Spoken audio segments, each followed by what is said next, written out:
Bonjour, ça va?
De quoi parle-t-on quand on parle des populations roms? On parle en fait de 15 000 à 20 000 personnes et c'est une population qui est stable, qui est en France depuis un certain nombre d'années et qui désire vivre en France. Et nous, nos équipes, on rencontre des gens qui ont été expulsés parfois 60 fois, alors que par exemple on sait à Toulouse que ce sont des gens qui vivent depuis 10 ans. Donc ça n'a aucun sens. Alors on a connu plusieurs périodes. On a connu la période avant 2007 où ils étaient des étrangers comme les autres.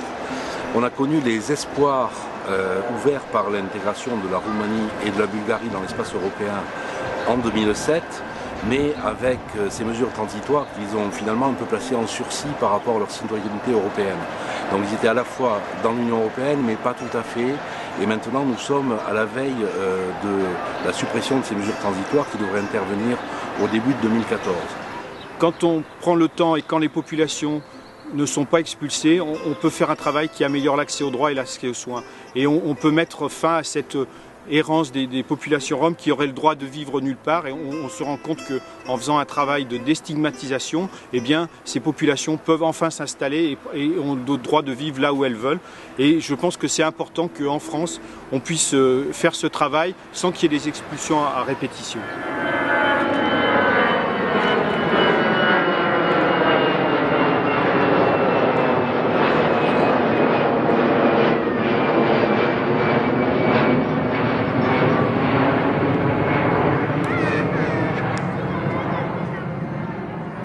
Bien que meilleures qu'en Roumanie, les conditions de vie restent très difficiles.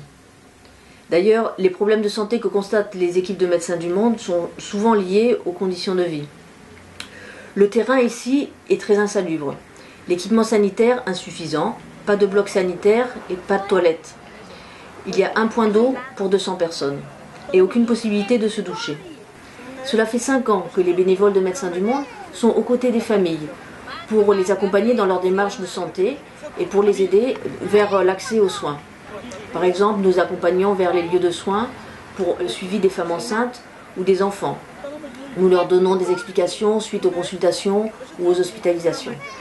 La santé est très importante pour eux, mais par rapport au travail, ce n'est pas la priorité. La priorité de tous les jours, c'est de ramener quelques euros pour pouvoir manger le soir en allant laver les pare-brises au carrefour, car pour le moment, c'est la seule possibilité qu'ils ont de travailler.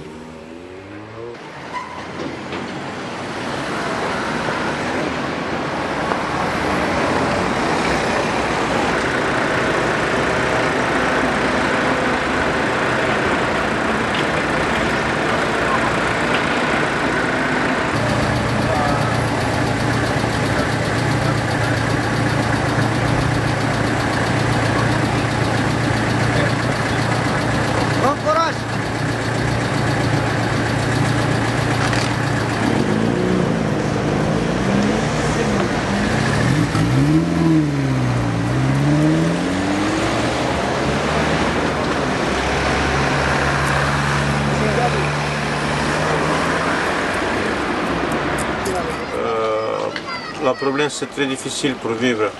Donc, presque tout le monde il a envie de travailler, par contre, il ne peut pas travailler à cause du papier parce qu'ils ne sont pas régularisés. Parce que la mendicité, le laver de pare-brise, ce n'est pas un métier, ce n'est pas un boulot. La police, toujours, le dégage et prend c'est difficile. J'étais à l'école et même comme ça que j'ai un diplôme, je ne peux pas chercher de travail. Mais mon mari, qui a des permis de conduire, mes parents, parce qu'ils sont déjà vieux, ils ont expérience de la vie, mais quand même, on ne peut pas trouver de travail, quoi. Même de ménage, même rien. C'est comme ça. Si tu en as, tout le monde. Sinon, voilà, on reste comme ça.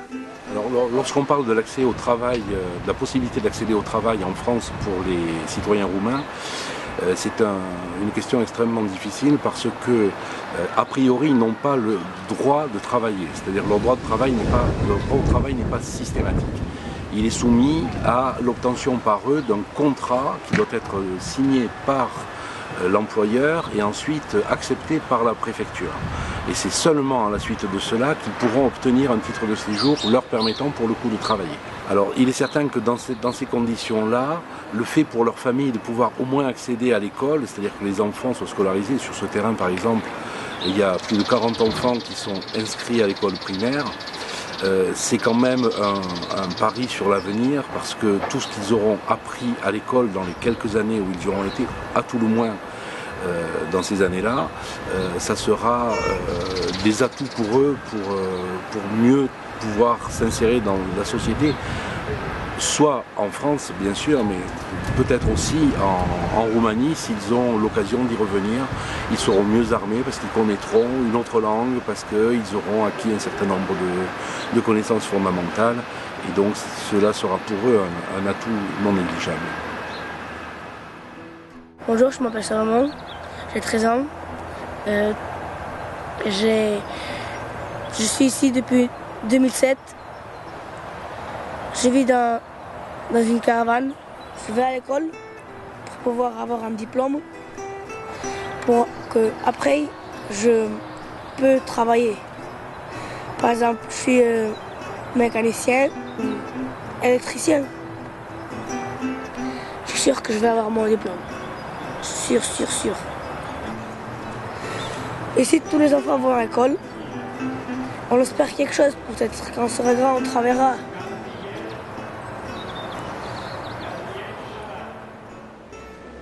Ce dont il faut être pleinement conscient, c'est que la plupart de ces personnes qui ont migré, qui sont venues en France, pour la plupart, elles ne repartiront pas en Roumanie.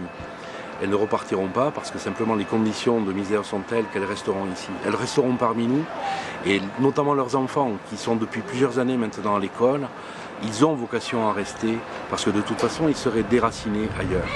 Et quand on connaît ces familles, quand on les a côtoyées comme nous pendant des années et des années, nous avons envie qu'elles arrêtent de vivre dans des bordures de périphériques ou dans des zones insalubres.